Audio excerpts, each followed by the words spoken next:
Hello, welcome to another Green and White Stats special where we attempt to look at the numbers behind the performances. We've pulled together three of the brightest minds in the Argyle Life cinematic universe. And you also have me, James Stables, the typist behind One Team in Devon, the weekly Argyle newsletter.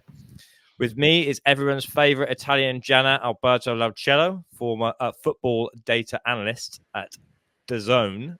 I had to look that pronunciation up, and formerly Eurosport Italy. Alberto, how are you doing? Hello, everyone. I'm fine. It's great to be back on this podcast with you guys. How's your new role at DAZN? Quite exciting because I have to deal every weekend with very famous journalists and ex-football stars, with the likes of Ciro Ferrara, for example, who's a football legend, and I guess it's known also outside of Italy. So yeah, it's very, very interesting. It's a completely different job from the previous one. Exciting. There's a lot of pressure, but it's going well, thanks. And how are you enjoying FozBall? Sorry? How are you enjoying FozBall? FozBall. Sorry, I didn't get the play with words. So and so, if I can say, don't want to spoil anything. Let's say just that in general, when I see football as an entertainment, so I prefer when the teams score more goals and maybe also concede more. But as a form of entertainment, that's what I am looking for. So let's say we are not in the same, we do not maybe agree on the same style of play, but as long as we can try our chance to stay up, I'm supporting the coach. And with us as well, Green and White's resident data analyst and Twitter enforcer, Ben. How are you doing? Yeah, good, thanks. Not quite sure I'm supposed to follow that little intro from Alberto. I'm enjoying my current role at Green and White, where I get to rub shoulders with such celebrities as Sam Down and John Alsop. Yes, not quite so impressive, but yeah, I'm really glad to be here. It's always great when we've got Alberto on to teach us what we're doing wrong and help us to hone our analytical skills. And Adam Price, Argyle Life's tactician-in-chief. Did you have a good birthday after Sunday's 2-hour podcast record? Yeah, I did, thank you. I mean, admittedly, there wasn't quite so long left of it after we finally got off air after what was a bumper edition, but it was great to be involved, and to reflect what everyone said, it's great to be involved again. So I'm still happy. Well, it's been a fairly uneventful few months since our last stats podcast in January. But going through that showed us some surprising data about Argyle's defensive organisation under Schumacher and the importance of Finn Azaz. This time around, we're going to be examining Foster's Argyle. This is the sort of data the club will be looking at when they're making any big decisions over the next few months. So it's good for us to take a look and put all of our prejudices and our beliefs aside and just have a look at everything from a completely statistical and neutral point of view for an hour. So we're going to be quantifying some of the things we know. We're going to be looking at Argyle in attack, Argyle in defence, and Foster's style of play. We're going to be comparing his numbers to the Schumacher era. And then in the second half, we're going to be looking at the statistical chances of Argyle staying up. So we'll get straight to it and get into attack. And I don't think there'll be too many stats that really surprise too many people. Obviously, goals and shots on target is one that's been pretty well known as extremely disappointing at home park. But let's have a look at the Foster era in general. So shots themselves are 41% down over the Schumacher Championship era, and our shot accuracy is down 31% as well. Fewest headed shot in the league. We're 19th for big chances created, and that itself is 36% down on the Schumacher era. Alberto, you put these stats together. Were you expecting to see these kinds of numbers, and how does that stack up to some of the other teams you look at when you're on your day-to-day job in Italy? Well, I wasn't, but simply because I didn't know Foster as a coach before I was nominated for the Argyle job. I've always trusted the board to find the proper lead for our team, and I think they, of course, weighted well all their options, and I can kind of understand his approach to football. Because we have to consider that we don't have anymore the same team, the exactly same team that we had before the transfer market. We lost a key player, which is Fina Zaz, key for assisting and key also in the whole offensive phase. And together with that, we lost his backup, basically, was Kandel. They are not the only two players that changed, but that kind of gives you the idea that maybe a new coach could have brought in different players and try a different approach. And I can kind of understand. In general, that's what I was. What I would expect also from Schumacher beginning of the season. You know, you come in a league where you have the lowest budget, and as far as I know. And you don't really expect the team with the lowest budget to go out and play that risky offensive football and trying to score those many goals, which we already told the public they were gonna reduce because we were gonna shoot. We were shooting with shooting accuracy that was unsustainable throughout the whole season. So I can kind of understand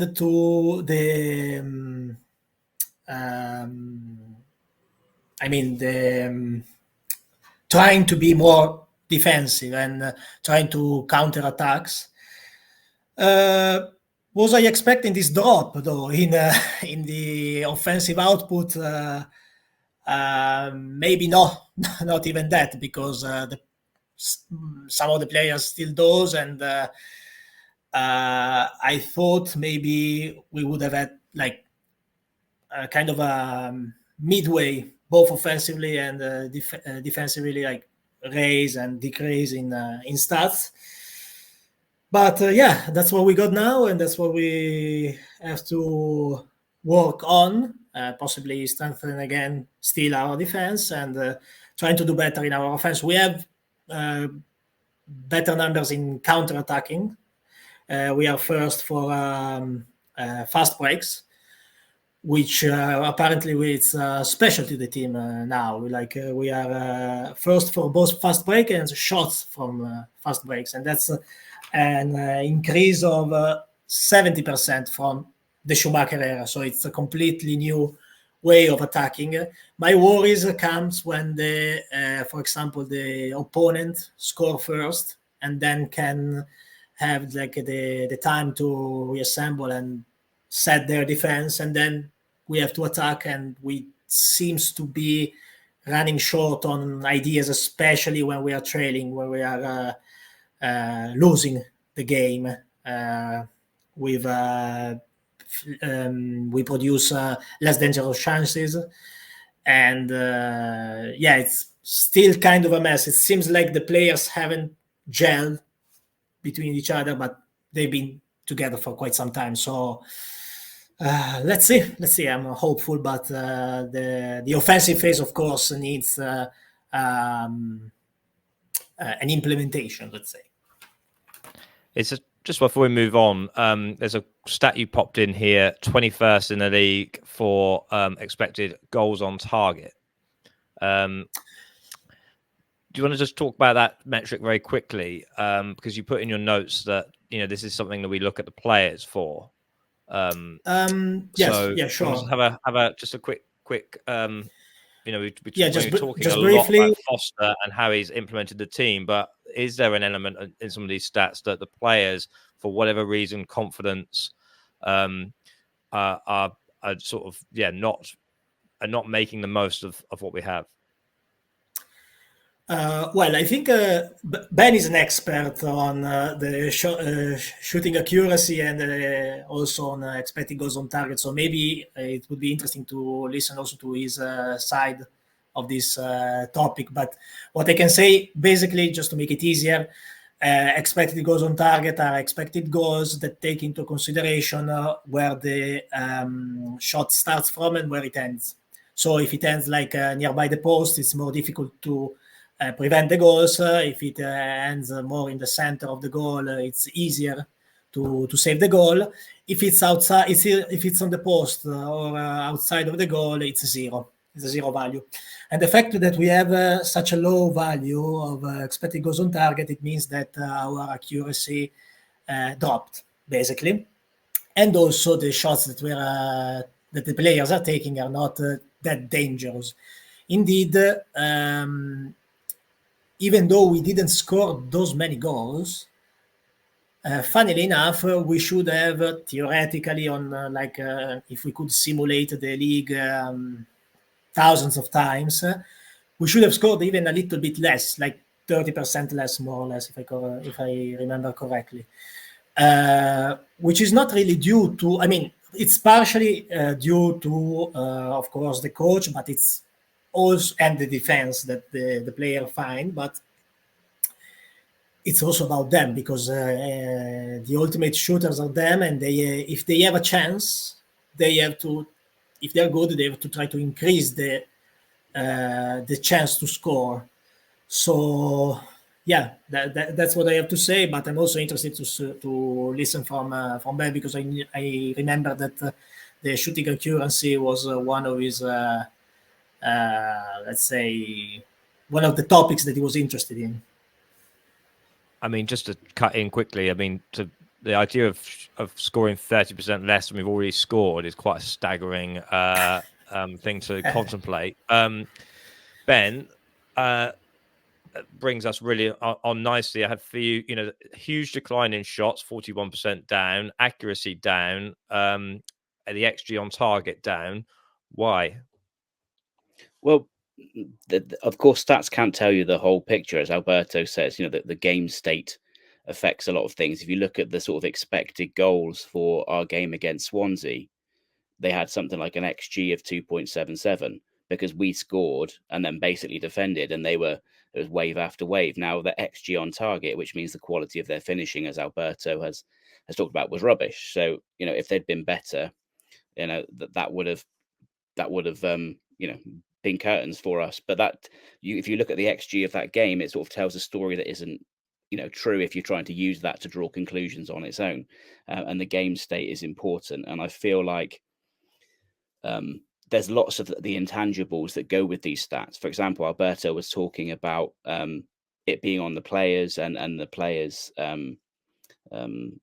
mentality. He mentioned that they sometimes don't look like they know each other or they've played with each other, and that's something which doesn't show up on stat sheets, but can reflect on the coaching and things going on behind the scenes. So, for example, the players were taking shots from all over the place and they were hitting the target. Does that indicate confidence? You can't necessarily conclude that, but did the coach did Schumacher perhaps instill in them the belief that they could go out and do it?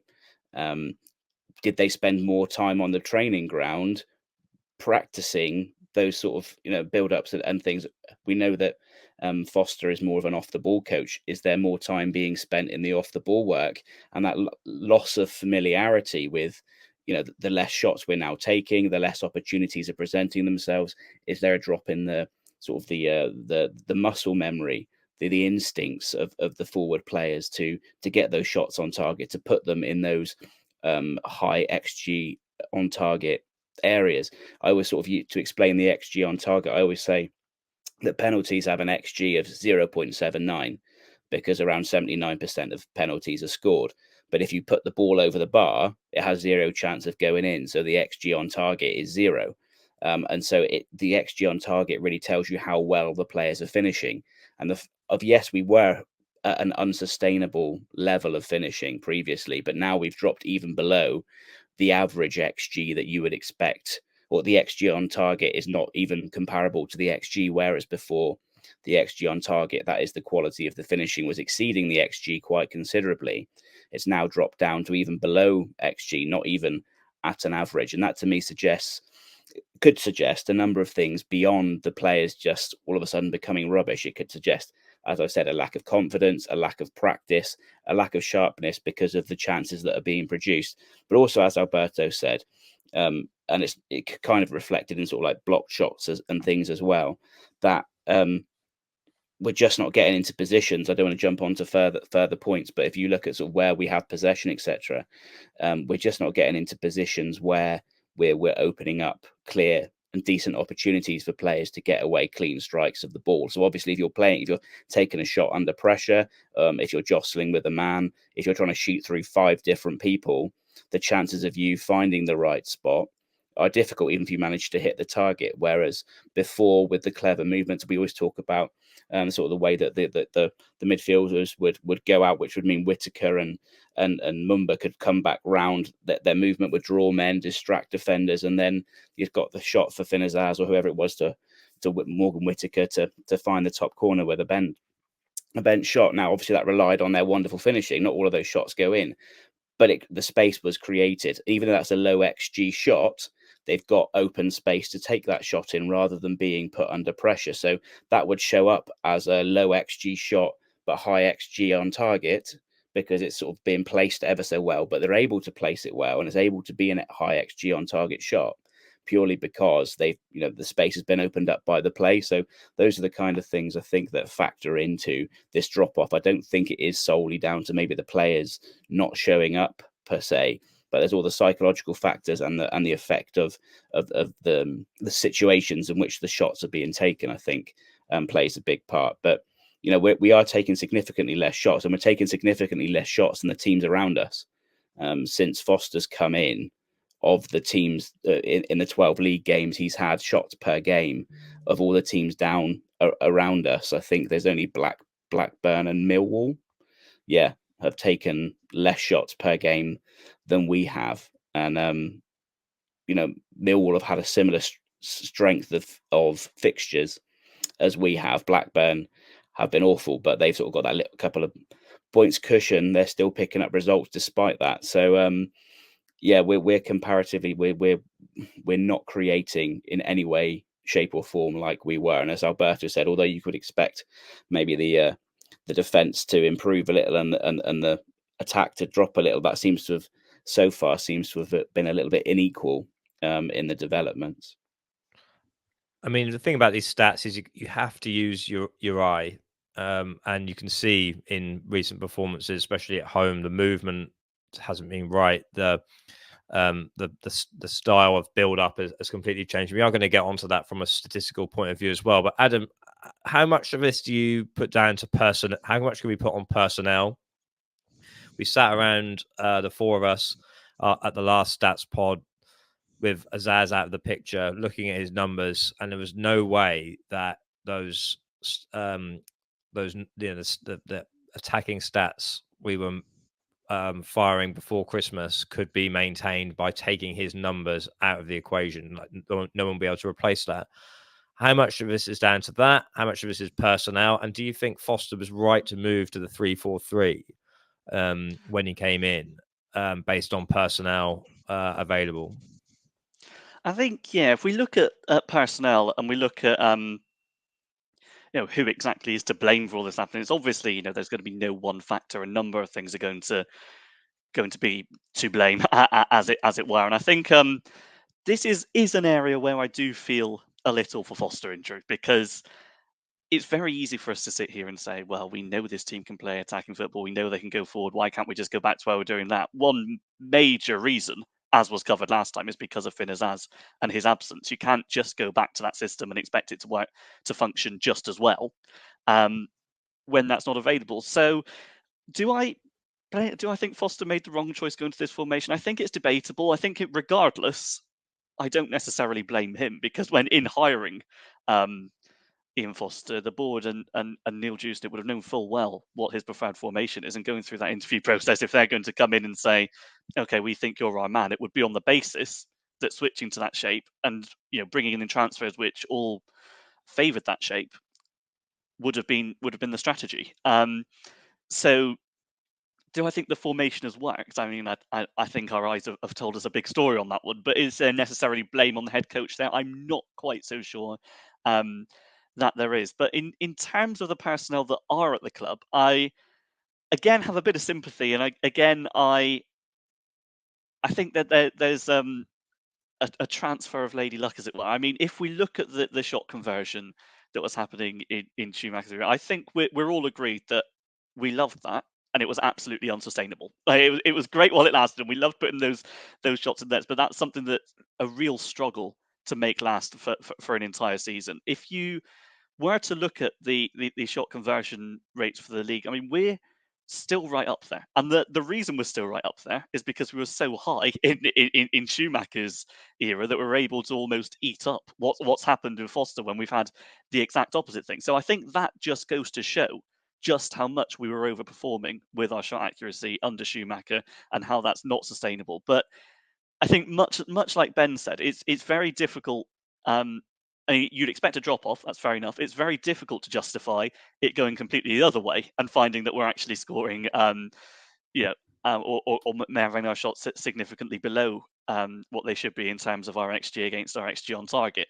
That, of course, you can pin that on the players in many ways, because ultimately Ian Foster can't put the ball into the goal himself. But I think there are a lot of mitigating circumstances there, almost, to be honest, that I think have been excellently covered previously. Can you act on instinct when you're not getting many chances a game?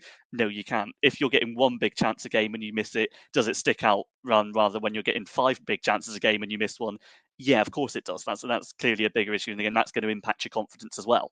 So all in all, I think, as with everything, there's a lot of factors here. The players obviously haven't been performing to the way that they were, but one, I think it would be very unfair to expect them to keep performing in that way. And two, let's put it this way: if you don't blame the coaching, fair enough. But I think it's completely fair to say that I don't think the coaching has helped in this circumstance, and that's led us to where we are now.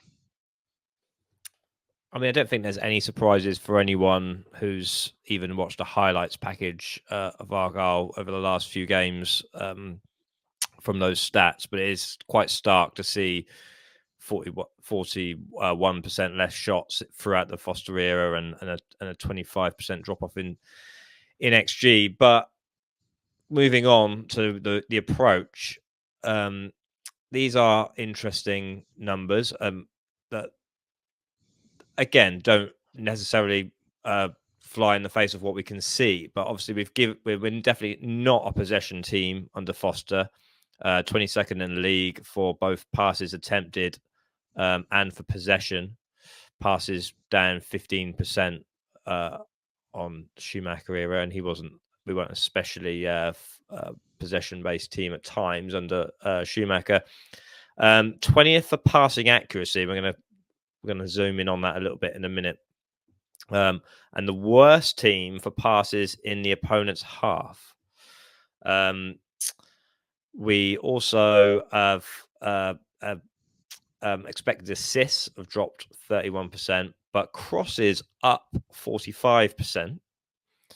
We're second in the league for launches, which means booting it up from the back, but 23rd in the league for accuracy of booting it up from the back. Alberto, what statistically is this night and day from Schumacher?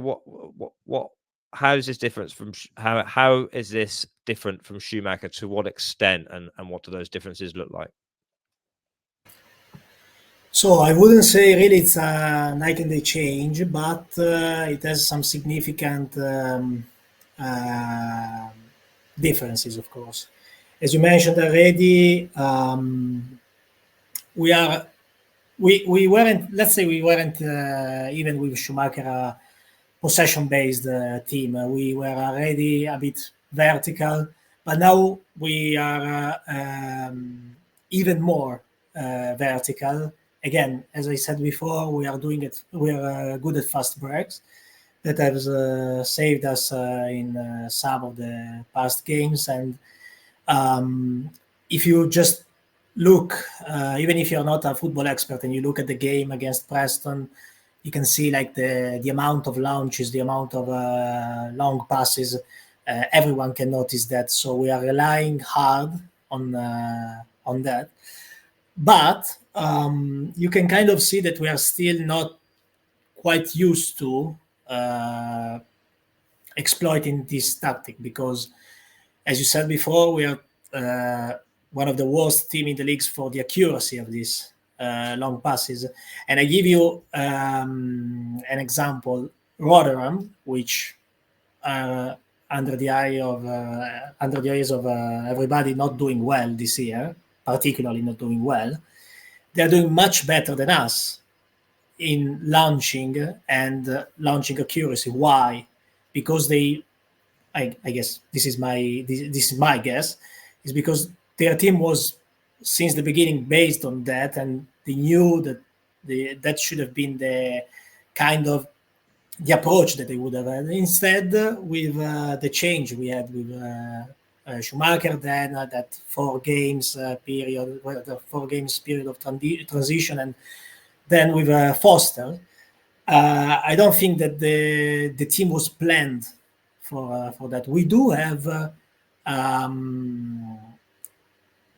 defenders that are skilled with passing, so I can understand it's kind of in our.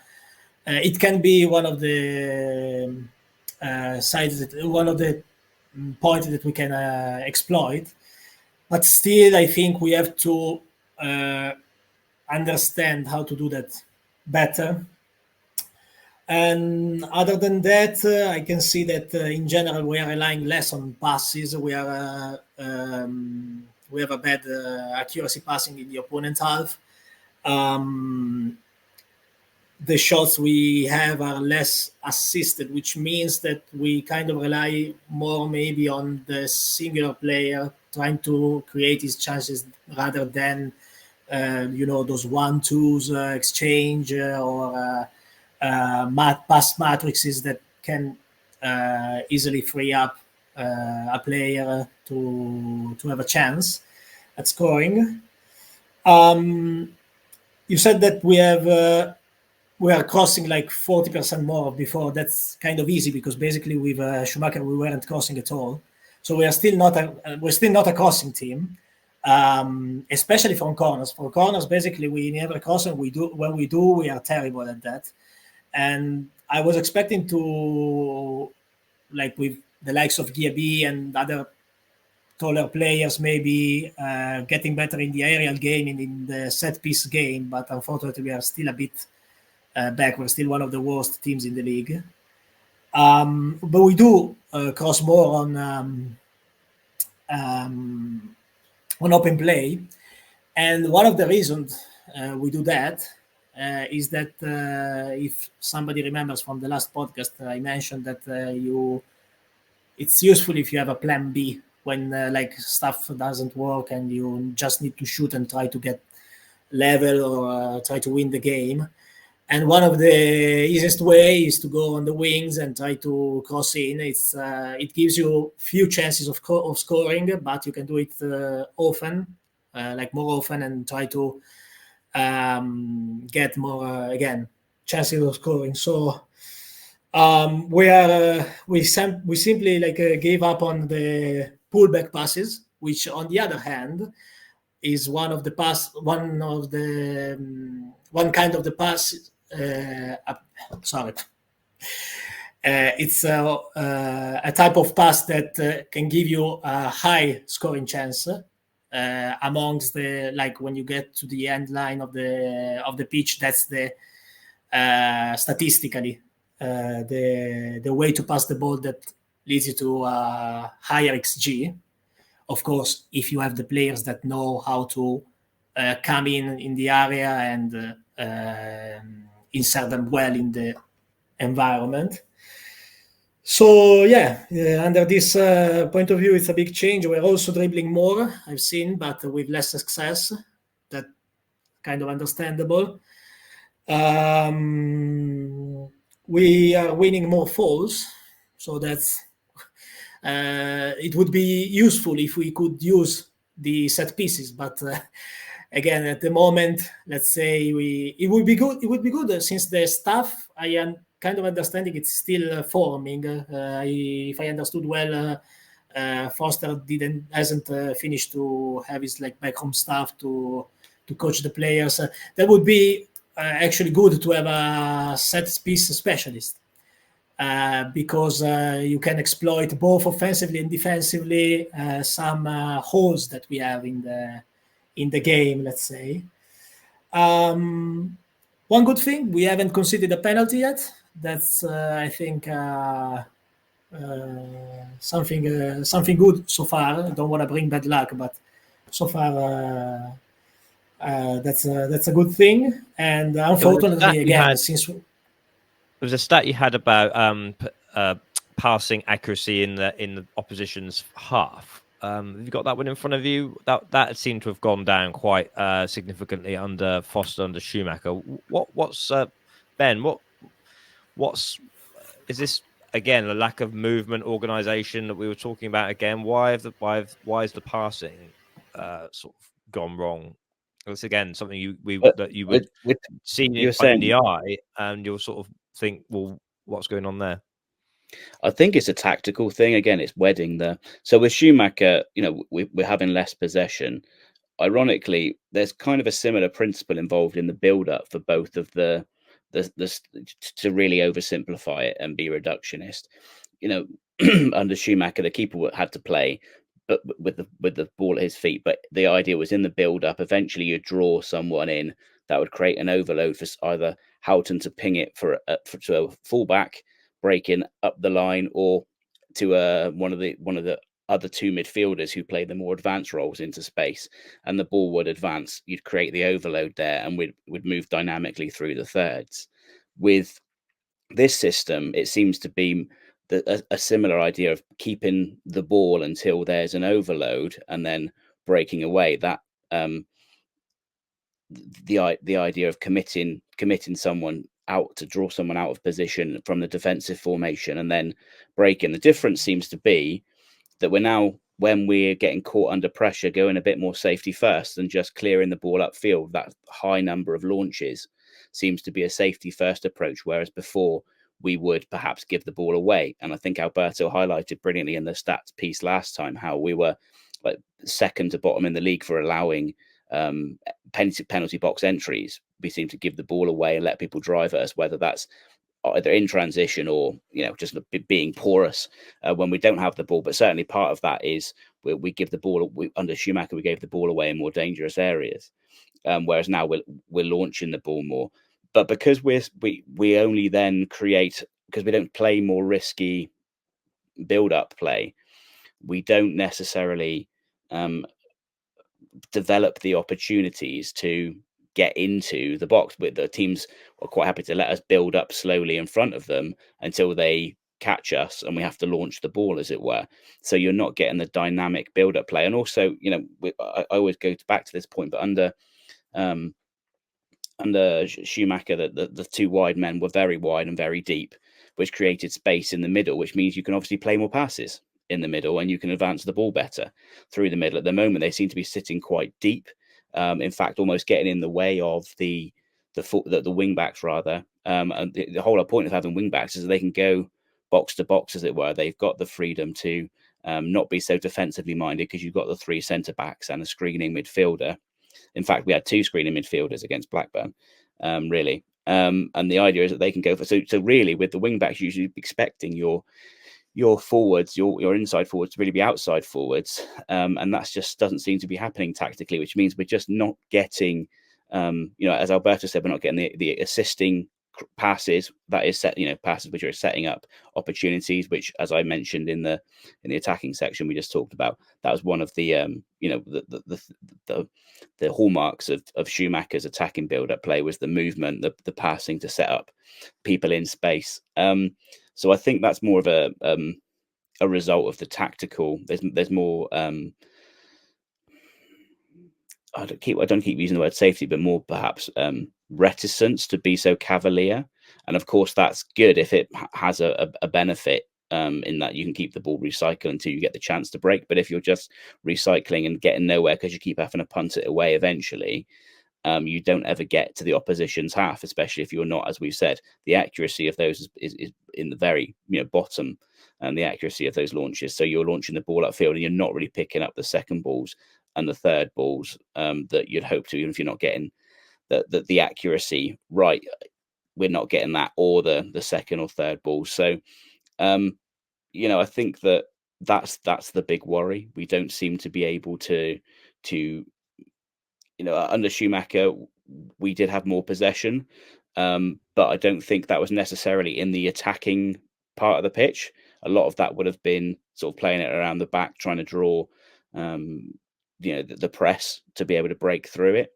But that doesn't mean that when we got there, we didn't do more with it. And we certainly, to the eye, we did a lot more around the box, and we seem a lot more predictable now because we're trying to build up a certain way. Unless it is those breaks that we're generating, we do seem to be building up slowly in front of the opposition back line, which again contributes to those low XG on target attempts, because we're not breaking through the lines, as Alberto said. The complete drop off in pullbacks, that was brilliant, wasn't it? You used to watch someone drive to the line, pull it back, there was someone arriving to meet the ball. We just don't do that anymore. Mikael Miller has become sort of a fan favorite because he's the only guy really able to kind of do that on the pitch, but it doesn't seem to be a general theme of play. It almost seems like he's a bit of a maverick out there. It doesn't seem to ever mesh with what else is going on, the patterns of play elsewhere on the pitch. So I do think that, like you say, that lack of passes in the opposition's half, and especially in the final third, the lack of penalty box entries, etc., being so low now, that seems to me to be a side effect of of there being less commitment to attack and more commitment to sort of like that safety first approach in build up.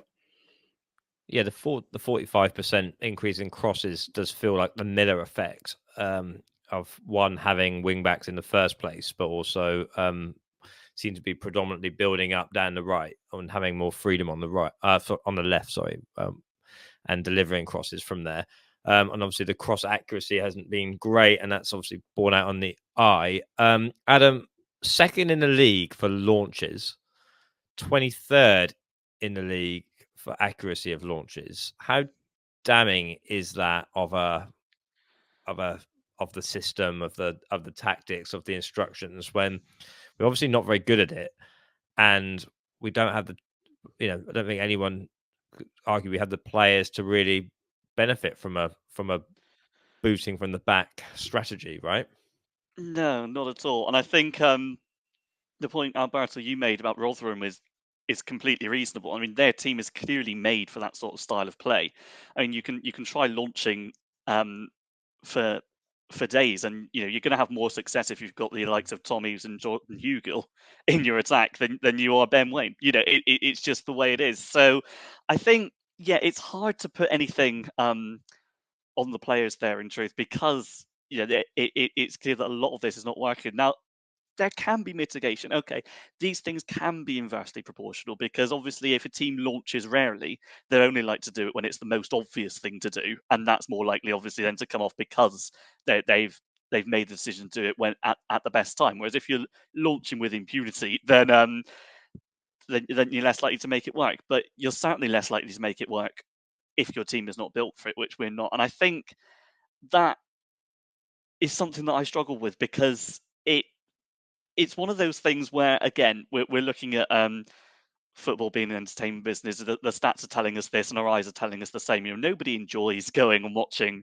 us launch it whenever we can. I think it just speaks to a lack of ideas, because the crossing point is a perfect example. Now, the vast majority of crosses, by their nature, are unsuccessful. It's very difficult to create a chance, but the way that crossing can obviously work is the more and more you put the ball in the mixer, eventually the chances are it's going to drop for you, and you'll be able to get a shot away. But again, it's not the sort of tactic that's going to get people off seats. It's not the sort of tactic that's going to be successful all the time, and it's another thing alongside those launches that we've all spoken about, that baffles me a little. I mean, the pullback point is another fine example. We're not doing a great deal of that anymore, and I think the way that it can be cumbersome. The way that we're not getting the ball forward at pace, in the way that suits us, rather than launching it, means that teams are more than happy for us to play in front of us. It can be very difficult then to find space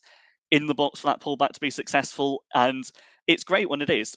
We know Whittaker can be good at it. I think I go back even further. It's the sort of thing actually that Graham Carey and Ruben Lemiras, I remember being particularly excellent at, is finding that space in the middle of the area for that pullback and putting a left-footed shot into the roof of the net.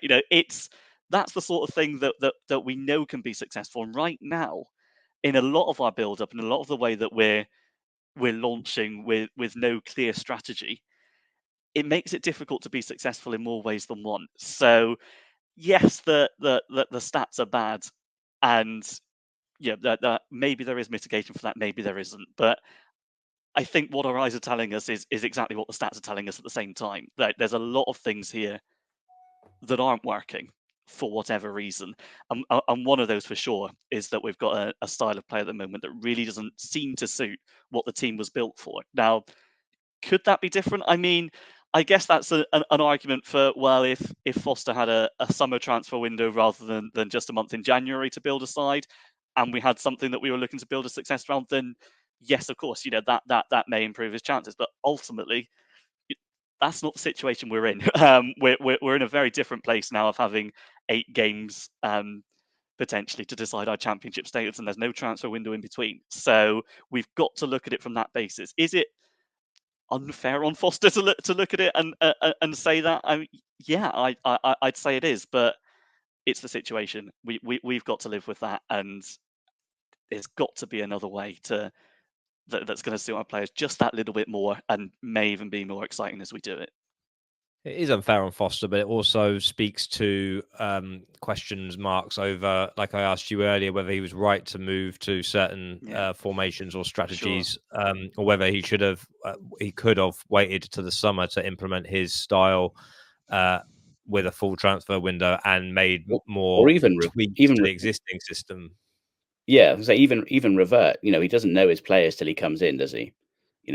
And so he can try the system, see how hard he does as the target man. When you're launching the ball as you are, and it's consistently not reaching, or it's consistently you're losing possession, then there's been 12 league games, the 2 cup games. At some point, maybe you say, well, we'll shelve this for the summer, as you've suggested, lads. Until we've had a proper transfer window, let's maybe regress a little bit towards what the team, the personnel here, the star men were bought for, what their strengths are, and adapt a little bit. Even if you don't want to come in and just carry on where you left off, you can give it a try. But when the stats are that damning, and as you said earlier, James, they'll be looking at this data much more in depth than we are. So when you see those stats and you keep doing the same thing, that suggests really a lack of maybe ideas, or a lack of a rigidity and maybe unwillingness to compromise to a degree. I don't know. That's what it suggests to me. It looks like it for sure. Right, I want to move on through defence a bit more quickly so we can get on to Whittaker and survival. So Foster came in presumably with a brief to tighten us up at the back, and there are successful numbers here in terms of that. XGA, expected goals against, 22% down. Goals conceded, 11% down. So not quite tracking with XGA, but we'll come on to that. More tackles, 25% more tackles. Less successful tackles, 12% down. That seems out of whack. Less big chances, 35%. Less headed shots, down 35%. Less shots from fast breaks. Alberto, a few things here. It wasn't hard to make a good impression on the Schumacher numbers defensively, was it? But he's done that. There is a slight disconnect between some of the theoretical numbers, as in expected goals against, and the actual goals conceded. And we've seen to be conceding more from outside the box. and with sort of, I guess, lower XG shots. Does that point to goalkeeping issues? And how did you, when you look through these numbers, what were the conclusions you drew on a playing style and sort of a tangible level? Well, of course, it's under the eye of everybody that we are more solid at the back at the moment.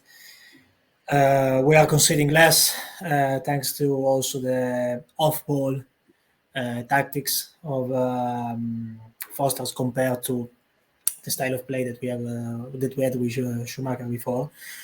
We are still conceding some XG. I mean, we have let's say an average number of goals conceded, but as you mentioned before, the goals from outside the area are kind of a problem because they are not many, but they are more than the ones that other teams allow.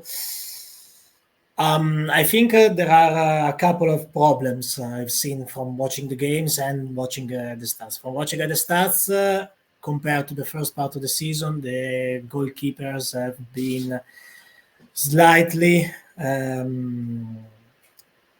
underperforming. Before I said a little imprecision, I meant that offensively we were overperforming and we should have scored 30% less. Instead, we just scored 30% more of what we created, but it's 24% less of what we scored that reflects the expected goals on target. In this case, instead, we should have basically concede less goals. We're not talking about big numbers, but still, they are those numbers that can make a difference. No, in tight matches like. If I ask you about the Blackburn games or the Preston games, if I tell you what if we won the first and drew the last, nobody would be surprised. I mean, it's not that games were so much, was so Plymouth being like so much worse than the opponent. So, we've had good goalkeeping for the rest of the season. We are struggling a little bit more in this part, but we'll see. In general, the keepers are good at saves, so they have proven that, especially Cooper, but also Conor Hazard. So I'm quite confident that they can slightly improve their performances.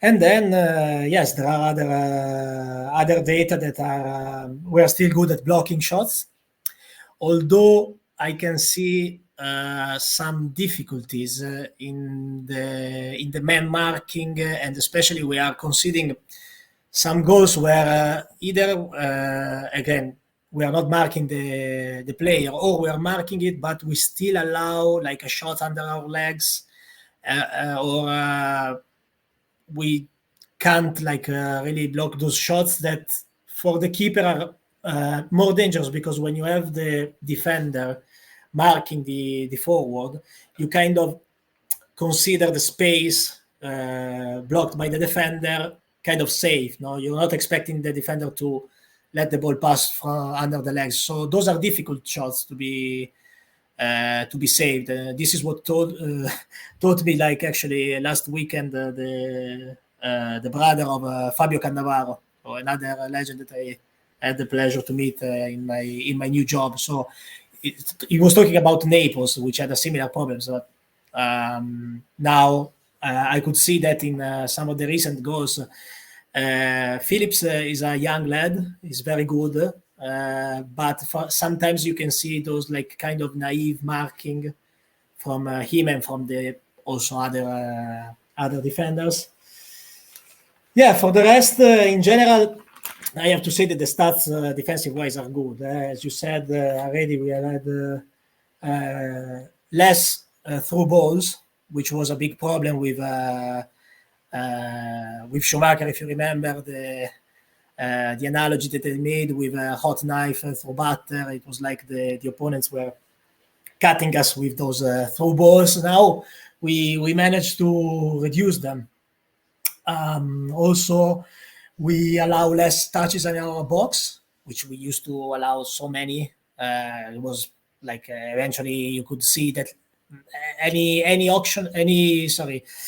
offensive attack of the opponent could have been a dangerous one with Schumacher. Now you can see that we are more solid. So we are tackling more. There are encouraging stats. And actually, sorry, before I said that we're not conceding penalties, which is correct to say now, I did a little spoiler.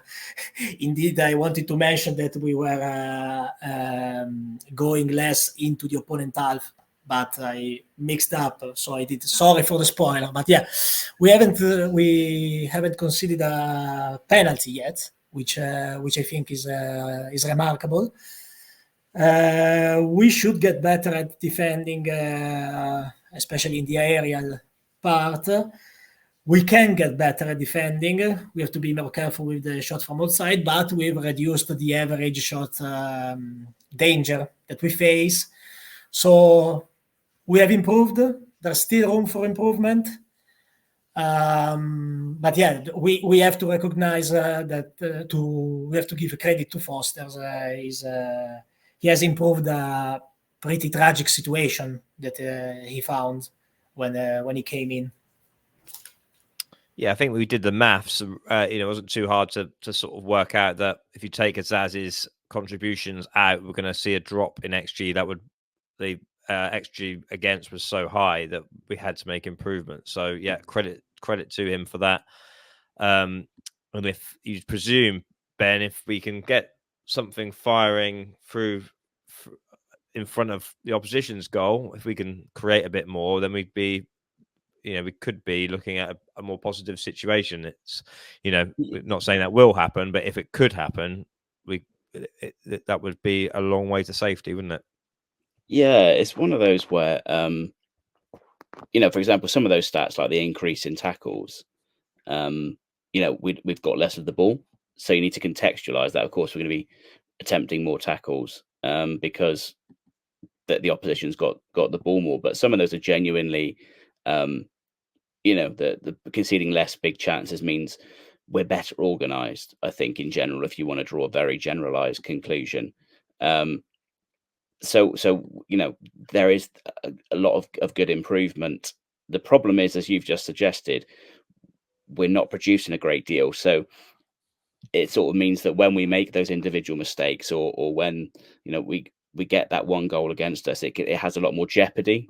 So whereas we're giving up less chances, each one is kind of more important, and we've reduced our output. We're only getting 3.42, I think, shots on target per game under Foster. So you've basically got to score 1 in 3 to, just to get a goal. Of your shots on target, you have to be scoring around 30% to get a goal per game.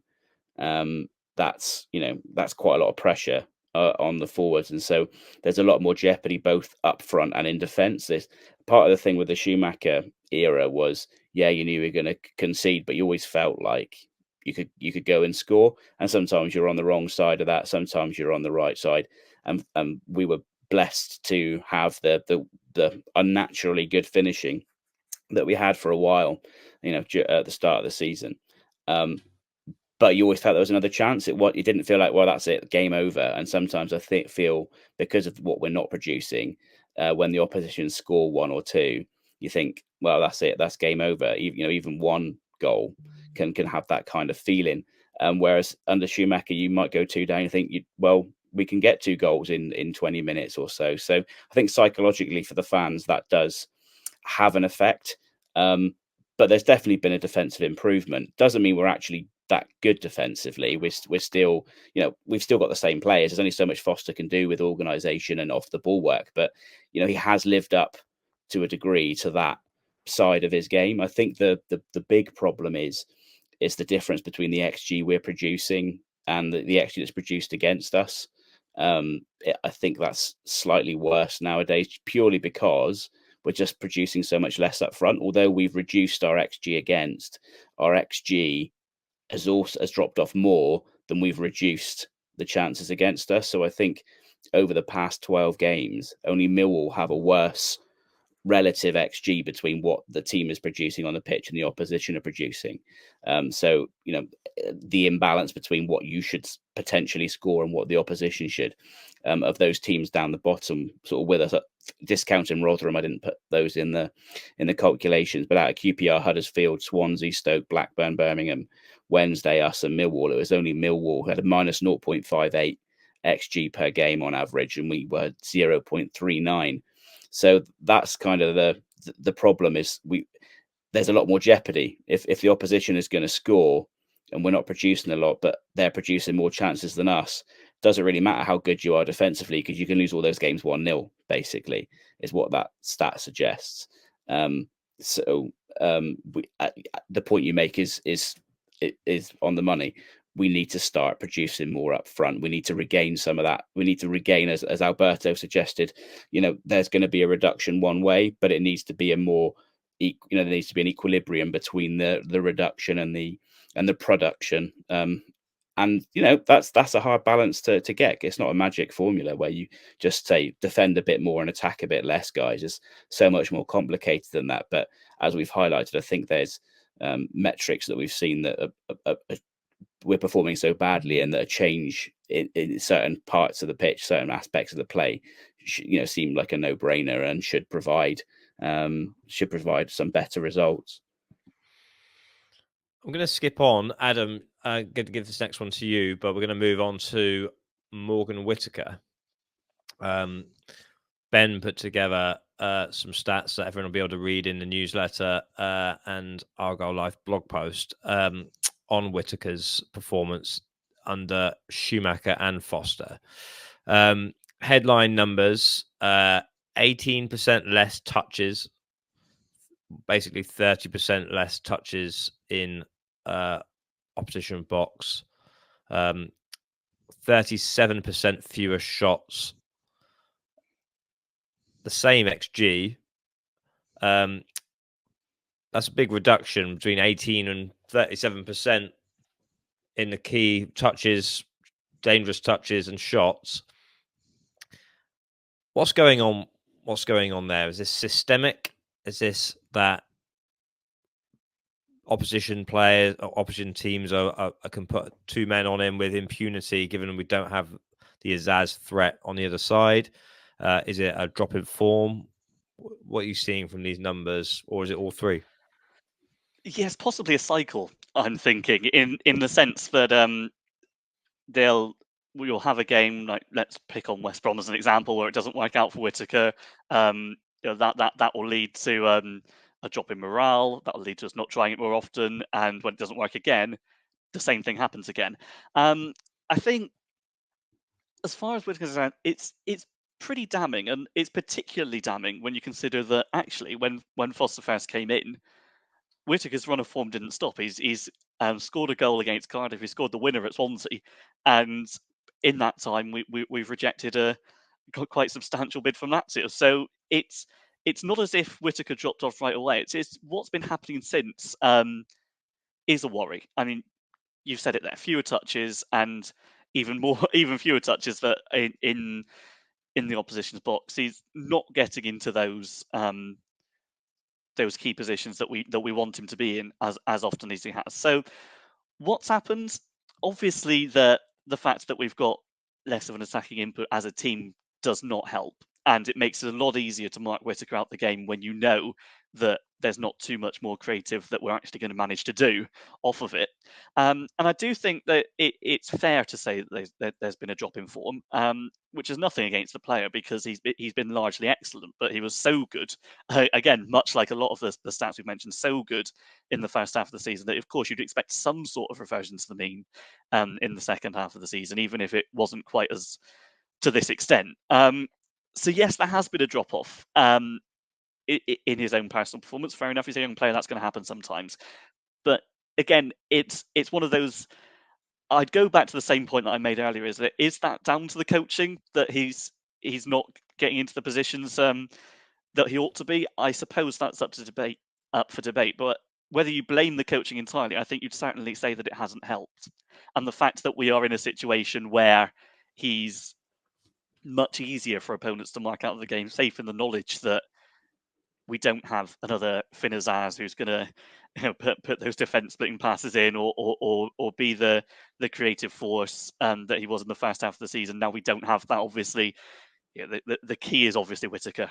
And when you know that, of course, it's easy to defend against, and that's going to mean that the players' outputs are a little less than they could have been. But I don't think you can put it all down to that, because, as I say, for the first month or so of Foster's era, Azaz wasn't here, and Whittaker was still putting in some excellent performances. So again, I admit this is, again, sitting on the fence, non-committal answer, but I do agree that it's a little bit of everything that's led us to the situation we're in as it stands.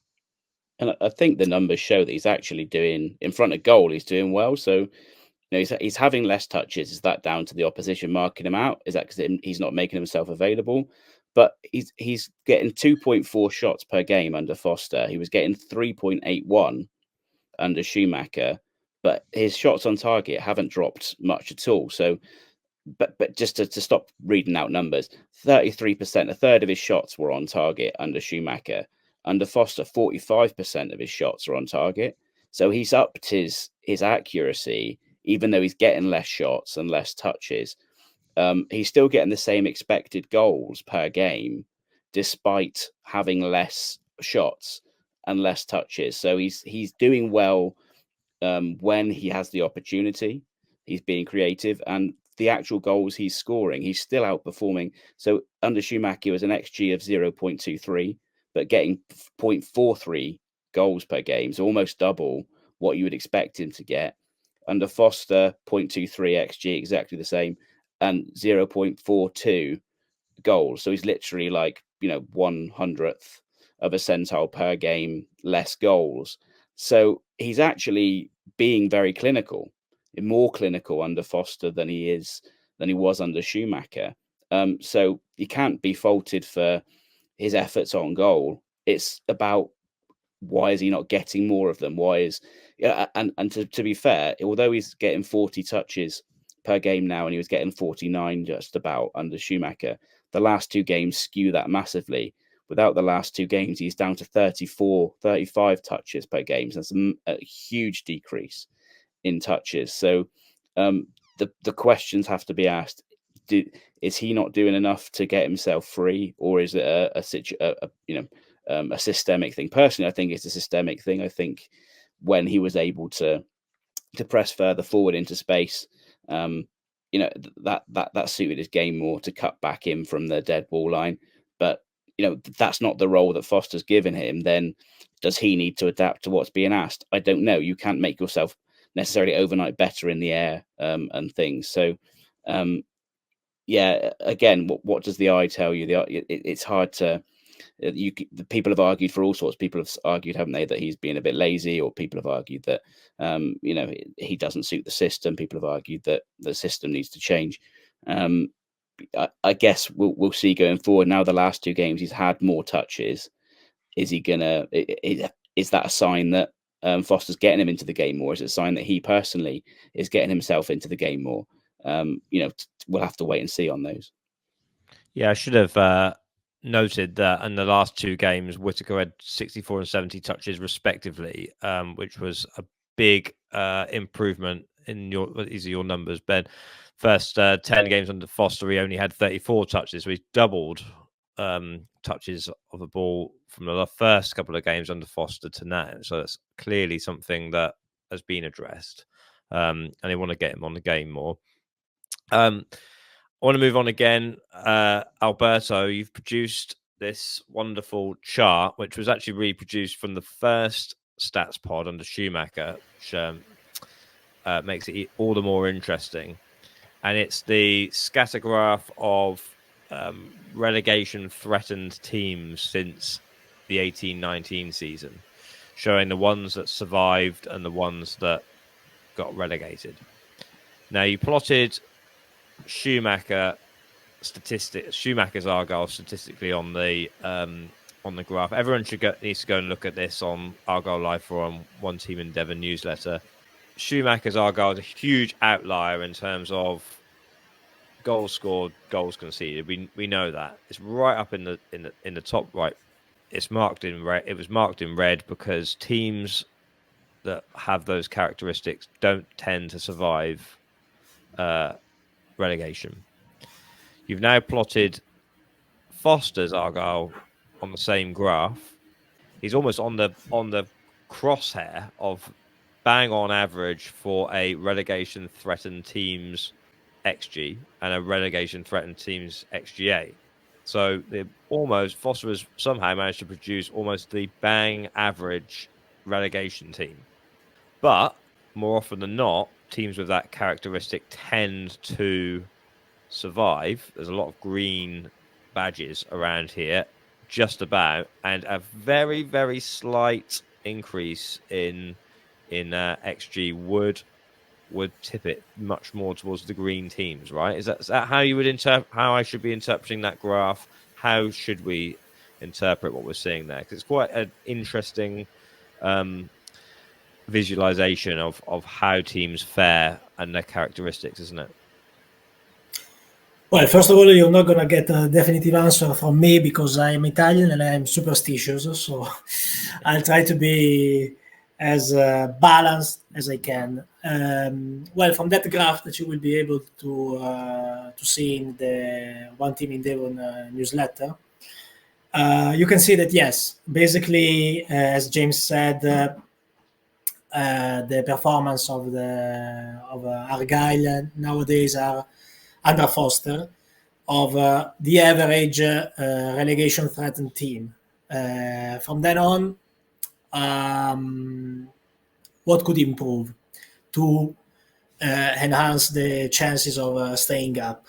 Well, first of all, since Foster has been praised for his improving the team defensive wise, I think there is again room for improvement, and we should exploit that.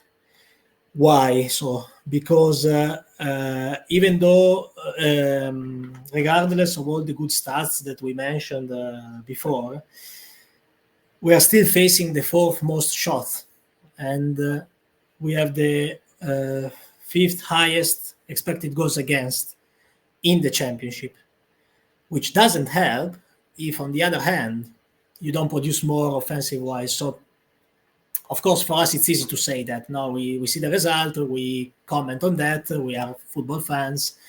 Some of us do that for a job, but it's not that easy. The coach itself knows there's no coach that just wants to play his way without the goal of winning every game or trying to get the most out of every game. And we have to consider that sometimes I see on Twitter these days the question like, since Schumacher is not doing well now and Foster is not doing well, would you take back Schumacher in this team to lead you through salvation? Well, to salvation. It's not that easy. We are forgetting that for how football is, simply Argyle became a slightly weaker team from the first part of the season, while other teams improved because they had the chance and they had the budget to do so. So it's not written anywhere that with Schumacher, with these players, we would have the same output of the Schumacher of the previous player. Actually, most probably no.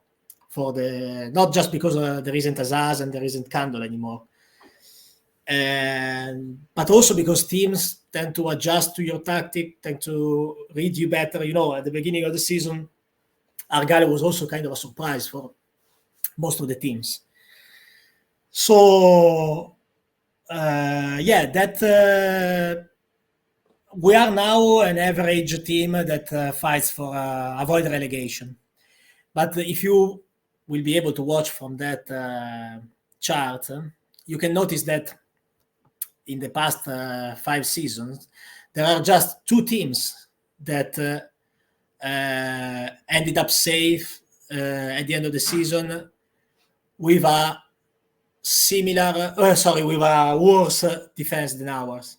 While all the others, and they are 1, 2, 3, 4, 5, 6, 7, 8, 9, 10, 11, 12, they were all safe, either because because they had a better defense, but also because they had in general better offensive output. So the team has to improve. We are not like done. And I think that this international breaks gives a big chance to Foster to prove it to the board and to the fans that is worthy of a chance until the end of the season, and for eventually next year with the board planning on giving him the team that he wants. Because again, Foster came in a difficult situation with a team that again has one of the lowest budget in the league, had a terrible problem with defending, just lost one of his key player, if not more, because again the backup of Luke Candle was very important as well. So let's not underestimate the context where Foster came at Argyle. So we can't do much more than have faith and back the teams and the players and the coach, despite the recent answer that he gave in the press conference. Let's stick together. Let's hope that this team from now to the end of the season can improve, because if it doesn't, then the higher chances is that we are risking seriously relegation. So nobody wants that. Fingers crossed. They are all professional. They are all working towards the club's interest and their own interest. So let's see after this international break. The last 2 games, I have to be honest, I've watched them. I wasn't excited, but again, if I tell you that you would won the match against Blackburn and you would draw the match against Preston, I don't think that anybody would come up and say, no, that's unimaginable with the output that we've seen in the games. I think it could have been fair results as well as the results that we got, which was a draw and a loss. Tight matches, football is a game of episodes, and sometimes it turns in your favor, sometimes not. I think that's a really good point you made about if you're standing still, especially in this league, you're going backwards, because everyone will take any advantage to use their resources to improve the team. And if you lose key players like we have and maybe question the replacements, then we have gone maybe slightly backwards, and that is accentuated by teams using their financial might. Adam, looking at that chart, a very small, actually, if we actually became a little bit more solid, and even better if we became a bit more solid and increase our output just a little bit more, we'd be sat quite comfortably amongst a lot of other teams that historically survived, wouldn't it? It would be, looking at this, does it give you heart that progress isn't too far away statistically, or are you not? Yeah, take maybe a nothing bit of from that? both, because I think that chart is, as it always is, and in its updated form, is obviously incredibly useful to see who's gone down, who's stayed up in those battles, and where they sit. And it does certainly appear, just a small improvement on our end would put us into a situation where we're actually in some quite nice sections of that chart. It obviously wouldn't guarantee safety, but it would get us in the right direction. Now, I guess when you think of it that way, the question is, are we going to make that improvement? And yeah, I guess maybe. I mean, the time will only tell. And I think the international break that we're in right now is obviously going to be pretty crucial. Now, I think I've probably made my feelings pretty clear on the previous podcast about exactly what I wanted to happen in this international break, and it wasn't Ian Foster still being our manager today. But as it is the case, then the time spent on the grass, the time getting the team, and particularly the players that were here before Foster arrived, many of whom won't be off on international duty, like a few of the loanees and the youngsters will be. A good chance to get them drilled into just how we want Foster's play. Could that lead to that tiny improvement that we would perhaps need to get ourselves into those good sections? It's possible. It's possible. As I say, it's not the way I wanted this to go, but it's perhaps the next best thing if we are able to get that improvement and give ourselves the best possible opportunity. Ben, is this the chart that Argyle board decision makers are looking at and seeing, well, we could sack Foster, but we're on the kind of precipice of being in the right kind of areas numbers wise here to sort of statistically stay up? Is this kind of thing a factor, do you think, in keeping Foster, because the scale of the challenge perhaps doesn't look statistically as big as it does when you're sat in the ground on match day? Yeah, if stats gave you all the answers, it would be a pretty boring game, wouldn't it? Because you just, you know what to do, and all games would be foregone conclusions. As well as those, the statistics of output, or in terms of the threat that you carry and how weak you are at the back. You also have to consider things like form. A lot of Foster's points were picked up at the start of the reign. We've had 4 games at home without scoring. Does that factor into those decisions? But ultimately, as Alberto said, we've got the squad we've got. There's only so much you can do with the resources at hand, and as the board might be saying, because we don't know, do you? There's no guarantee that bringing in another manager will produce more with the same ingredients, or a better dish, if you want to use that analogy. So that if you can gain, as Adam was suggesting, if you can gain those small marginal gains that Alberto thinks you could wring out with a little bit more organisation or a little bit more focus, then Foster certainly has the nous of all his shortcomings that people will happily talk about, myself included. He doesn't lack tactical nous, so he will certainly be able, hopefully, to be able to highlight that to the players. Now, whether they can execute it is a different matter, because the things that might be needed to rectify, it's very easy to say, yeah, we should score more goals and we should give away less chances. But the things that are required in this system to do that might not be within the skills or the physical abilities of the players to do. So there will need to be perhaps a little bit of flexibility from the manager. With the players themselves may need to adjust their natural way of playing, and try to play more to a different set of directives, even if it's uncomfortable. But ultimately, it's going to be squeaky, isn't it? That's ultimately, regardless, we're not going to be all of a sudden picking up an extra probably 0.5 xG for or against. This is kind of be around about where we are. We might have a few more performances like Middlesbrough, where the opponents match or allow us to play our style of play to its strengths, and we might have a few more games where the high block and then the sort of like the defensive chop, sort of like, and allowing us the midfield to kick it about to ourselves works wonders, and we can't. So I think there's going to be a lot of that. Individual matchups will be important. Individual game plans will be important. But we could, as Alberto says, as fans, all you can really do is watch and hope. And let's hope that between the players and the coach, they can get it over the line. But if we don't, it's, as Alberto says, not necessarily down to Foster or the players not performing this second half of the season.